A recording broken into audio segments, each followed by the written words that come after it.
এই যে আপনার এটা পার্মানেন্ট দোকান না, এটা পার্মানেন্ট দোকান। আপনি এখানে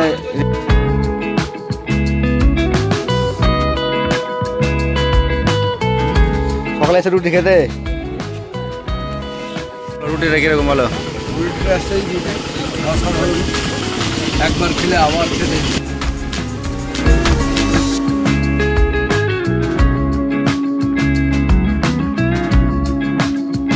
একটা টিকিট 45 লাগে, আমরা 100 টাকা।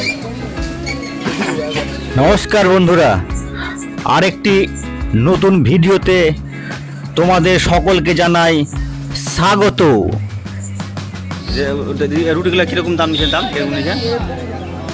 1 পিস 15 টাকা। আজকে ভিডিওটি খুব ইন্টারেস্টিং হতে চলেছে বন্ধুরা। আজ আমি তোমাদের সরাসরি দেখাবো আমাদের বাজারে হাতে বানানো রুটি, যেটি খুব বিখ্যাত এখানকার রুটি। আর সেই দিদার কাছ থেকে জেনে নেবো আজকের সেই কীরকম দাম নিচ্ছেন? দাম কীরকম নিচ্ছেন? 1 পিস 15 টাকা, তাই তো?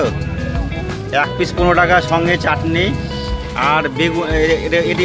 এটা চাটনি আর বেগুনের, হ্যাঁ বেগুন মাখা।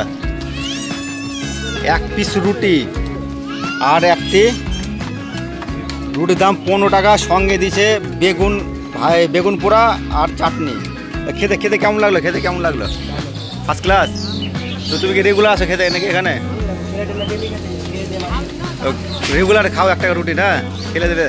আচ্ছা, রুটি রুটিটা সেই অসাধারণ, একবার খেলে আবার খেতে ইচ্ছা করবে।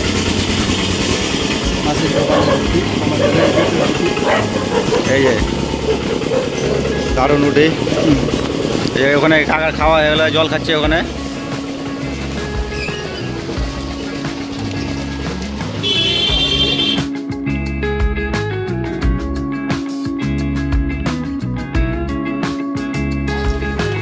তো দেখতে পেলে, আচ্ছা দিদার কাছ থেকে ভালো করে জেনে নিই। তো দিদার কাছ থেকে আমি ভালো করে জেনে নিই যে রুটির মানে কীরকম বিক্রি হয়। তাহলে চলুন দর্শকদের দেখায় যে এই দিদারের কাছ থেকে জেনে নেব আজকে সেই হাতে বানানো কলাই রুটির দাম কত। তাহলে জিজ্ঞেস করি যে রুটির দাম কত, কাস্টমারের কেমন ফিডব্যাক আছে দেখি। শুরু করি। আপনার এটা পার্মানেন্ট দোকান না, এটা পার্মানেন্ট দোকান। আপনি এখানে রেগুলার রুটি বিক্রি করেন, কাস্টমার ভালোই হয় মোটামুটি। 1 পিস রুটি বিক্রি করেন 15 টাকা দিয়ে না। এই যে এখানে রুটি ভাজা হচ্ছে, এই যে দর্শক, এই রুটিটি উনানে ছাড়া বেশ ভালো হয় না, তাই না?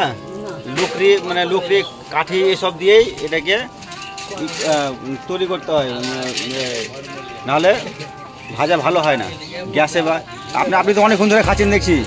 কিরকম আপনি বলেন, প্রত্যেকে বলেন কিরকম? ভালো, খুব ভালো। কটা খেলেন সকাল থেকে? 2 পিস। বা আপনি 2 পিস তো ভালো, পেট ভরে যাবে তো আপনার। আর সারাদিন মানে ভাত খেতে হবে না আপনাকে? না?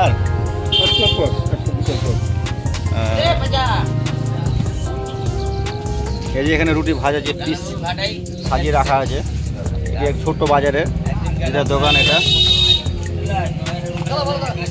ছোট্ট দোকান, কিন্তু বেশ লোকের উৎসাহ খুব। এখানে প্রচুর লোক আসেন রুটি খেতে, সকালে হোক বিকালে হোক লোকের অনেক ভিড় হয় এখানে। এটি হচ্ছে, জায়গাটি হচ্ছে যে আমাদের রেলঘুমটির পাশে, একদম রেলঘুমটি। এই যে রেলঘুমটিটার পাশেই দোকান একদম। এই যে দেখা যাচ্ছে, আপনাদেরকে দেখেন দূর থেকে দেখা যাচ্ছে রেলঘুমটির পাশে দোকান এটি। এই দিদা রুটি খেতে অনেক লোকের ভিড় করেন, অনেক লোক।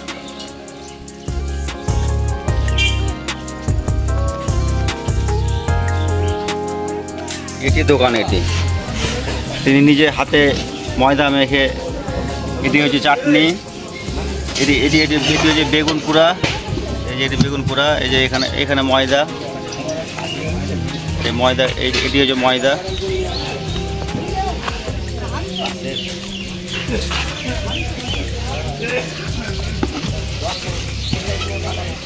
এখন ময়দা মাখবেন এখন।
একটা একটি করে কাস্টমার আসে সব রুটি খেতে।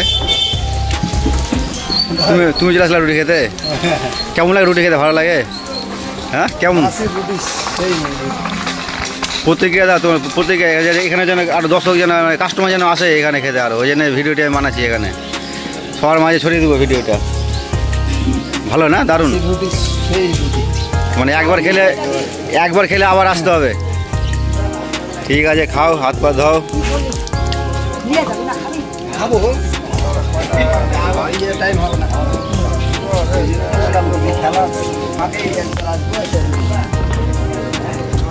তাহলে দর্শক বন্ধুরা, আমি এখান থেকে বিদায় নিলাম, দেখালাম। আবার অন্য কোনো দিন আবার ভিডিওটি আবার বানাবো ভালো করে। এই ভিডিওটি ভালো হয়েছে, কিন্তু আরও যদি ভালো করতে পারি আরও কিছু, তো অবশ্যই ভালো করে দেখাবো। তো টাটা সবাইকে, সবাই ভালো থেকো, সুস্থ থেকো। আর এই দিদার ভিডিওটি গণমাধ্যমে ছড়িয়ে দাও। এটি হচ্ছে রেলগেট মোড়, পাশেই একটি ছোট্ট বাজার। আর এই বাজারে পাওয়া যায় হচ্ছে কলাইয়ের রুটি, যেগুলো সত্যি দারুণ। তো দর্শকদের কাছে ফিডব্যাকটা পেলাম যে সুন্দর। আবার জেনে নেবো একবার, দেখি।